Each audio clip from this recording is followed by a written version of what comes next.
Falando em letras, né, a gente teve 3 filmes T's, um NB, né, um não binário, 2 L's e um G, né, um gay só. Atitude, gente. A gente precisa ter atitude, hein? Tá difícil, tá puxado. O que vem na cabeça de vocês quando eu falo a palavra resistência? O que vocês pensam? Primeiramente, resistência. Luta? Vocês resistem, né, gente? A gente existe. Goma, ele é um TCC, foi um puta trampo, assim, de guerrilha, assim, pra produzir, de pesquisa. O Ave Maria, ele é um curta-metragem universitário. A gente gravou ele no 4º semestre da Faculdade de Cinema da PUC do Rio Grande do Sul. E por se tratar de um filme universitário, não tem nenhum tipo de verba, né? Bom, o Preceito foi gravado de forma independente. Todas as pessoas que estão nos créditos são meus amigos que me ajudaram a fazer a gravação do filme. O texto é original meu.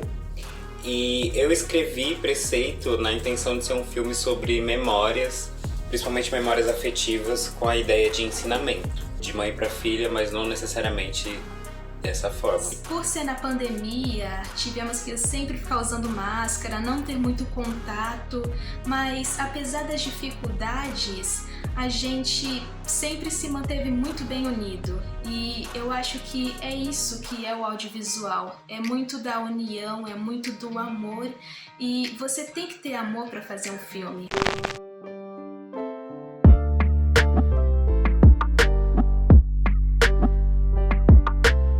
Fiquei muito curioso para saber o quanto desse roteiro é ficcional, o quanto ele vem de uma observação e de uma própria vivência, né, de enquanto um LGBTQIA+ na comunidade.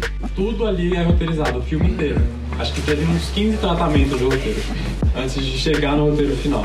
E é clichê quando o pessoal fala, tipo assim, o papel de Goma, o personagem foi um presente pra mim. Mas não, de real, foi um presente. Eu, como uma bicha preta, foi muito interessante o processo de estar pegando um personagem onde ele questiona um espaço que até então é de liberdade, entre aspas, e denuncia que dentro desses espaços do rap, né, da batalha de rima, existe esse preconceito, que é uma coisa contraditória. É um ambiente onde era pra te libertar e ele tá te podando.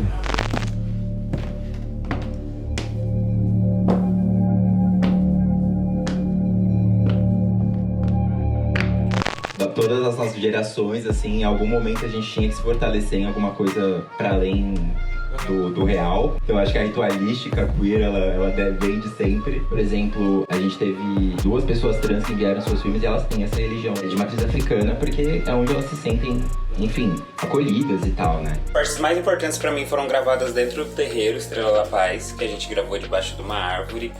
E lá também tinha um cavalo, que faz parte lá do espaço que ele fica. Pra mim foi muito importante, porque a gente tava só sentado ali e ele só se aproximou pra comer as frutas. Não estava no planejamento essas coisas acontecendo.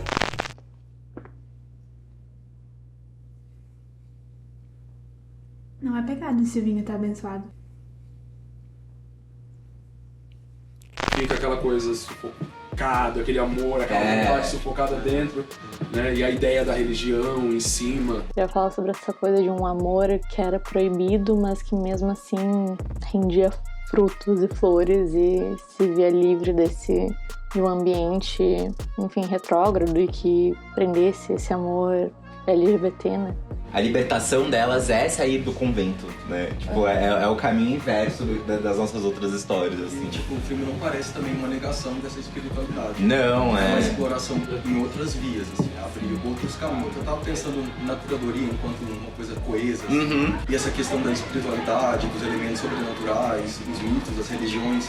E, tipo, como que até nesses filmes que não são óbvios, essa presença da ritualística, tipo, tanto o Goma quanto A Verdade Que Me Contaram, tem ali também uma liturgia, né? Na Verdade Que Me Contaram, a presença daquele corpo diante do espelho é algo que retorna às narrativas trans, né? Uma criação de quase um mito mesmo, de uma existência. Total. E no Goma, me parece que esses espaços também das batalhas de rimas funcionam numa lógica ritualística, né? Ele pertence àquele mundo E ele meio que tem que se impor, né? E como é doido esse processo de você ter que criar o espaço, né? E aquele lance, porque assim, Goma, né? A casa dele, ele se sente seguro dentro do lugar onde ele não está seguro. Então vou botar namoradinha. Mas por que falar isso, Adalberto? O menino é só uma criança. Que isso, dona Alzira? Enzinho vai ser que nem o pai. É muito curioso pensar também a verdade que me contaram com esses primeiros contatos, né, com o seu questionamento sobre o seu gênero e tal. E depois a gente tem Vênus com 22 anos que tá nessa briga até burocrática pelo seu próprio corpo. Como é esse sistema binário, né, e super cis, institucionaliza a coisa a ponto de ser muito violento para corpos dissidentes, né? Jogaram caxangá, tira, põe, deixa ficar. Guerreiros com guerreiros, fazem zigue-zigue-zague. Acho que uma parte muito importante pra mim foi ter gravado com as minhas sobrinhas, por conta de que elas fazem parte do que eu estava falando. Sobre essa parte de ensinamento e, tipo, criação de um novo ser, sabe? Tipo, o que você passa pra frente, o que você ensina pros seus filhos, o que você ensina pra quem é mais novo. Tem mais um ponto no Goma que eu achei muito pertinente. A preocupação dele em sobreviver. Que ele fala, quem vai consumir minhas línguas, né? Não vou existir, né? E é uma coisa que a gente tem que começar a questionar também, né?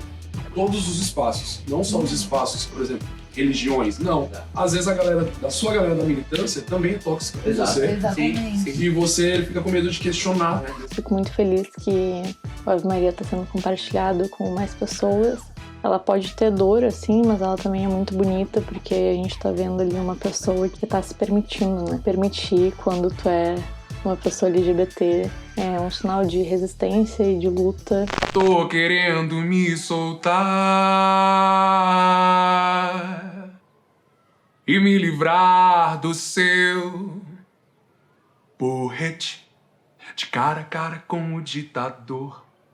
E sem o medo do que vão pensar. No processo de criação dos personagens, o Igor ia sempre me perguntando, eu como um corpo gay, e dando uma liberdade muito grande pra eu criar esse personagem, até pra incluir uma música minha dentro do filme. Foi uma delícia o processo todo.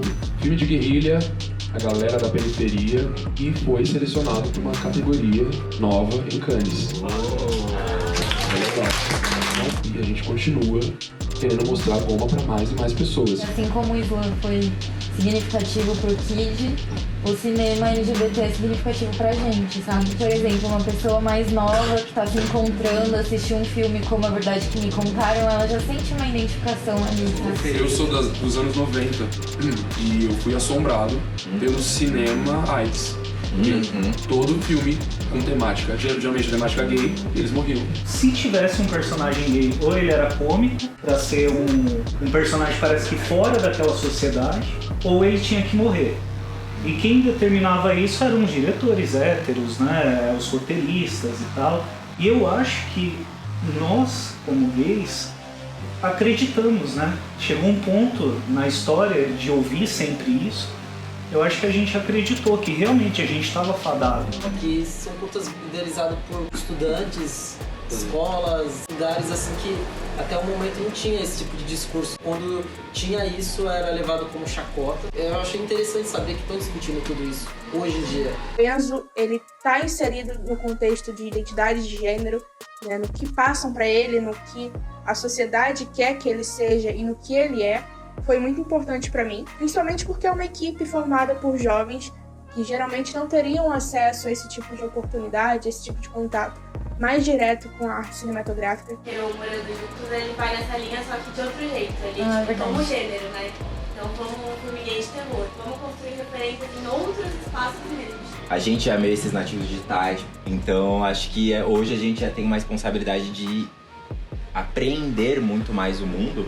Então a gente tem a responsabilidade também de conseguir se relacionar com esse mundo. Eu sempre falo que a arte, a cultura é pra isso, mostrar para as outras pessoas outro ponto de vista. Então isso daqui, a mostra, passar os filmes, vai abrir a nossa mente, vai fazer a gente querer conversar mais outras pessoas. Muito doido também de pensar até esse lance desse espaço físico, né? Tipo, a gente não tem mais locadoras, a gente tem o Netflix hoje. Eu queria mesmo que as pessoas entendessem que isso é um pedido de socorro e que elas podem me ajudar antes de alguma coisa acontecer, sabe? Eu acho que a maior questão é não falem sobre os nossos corpos só quando a gente morrer. Esses espaços, esses eventos é fundamental e a nossa atuação ela é muito cotidiana também. Tipo, a própria Hora do Pesadelo 2, o que ele se tornou com o passar dos anos, né? Tipo, um filme que surgiu tipo, extremamente violento, opressor. A própria comunidade LGBT tipo, olhou para aquilo e viu que tinha algo ali que fazia sentido. E deu um novo sentido pro filme. Exato. Sim. Esse é um tema que precisa ser discutido. Esse curta, ele pode fazer diferença na vida de alguém que se identifica com a história ou até mesmo que nunca tenha pensado sobre isso, mas que desperta alguma coisinha ali. Tu me deixou num mundo cheio de solidão. Sabes que eres lo más precioso que tengo. Solo tú puedes romper este hechizo. Seguindo tu vida, eu posso seguir minha morte. No mercado eu falo que eu sou um artista independente da música, tô defendendo minha música preta, brasileira, teatral. Não, as comparações. Ai, você é tipo a Lineker. O corpo preto, o corpo LGBT, ele tem que estar ali pontual em ser algo que seja de fácil acesso para as marcas. Então a gente tem que lutar o tempo todo pela nossa existência, pela autenticidade dos nossos corpos. No cinema, no teatro, na música. Lennox fala no filme, né? Esse corpo masculino vem de fora essa pressão, né? Não é o que ele sente, é tipo outra coisa. A gente tava com medo de respirar. Ainda estamos com medo de respirar. Falando em ar. Quantas cabeças aqui não saem de casa sonhando, acreditando, lutando, resistindo? Eu sei muito bem o que eu tô falando pra vocês. Eu sou essa pessoa. Sou um artista. Existo. O que ele fala não se escreve, nem se compromete.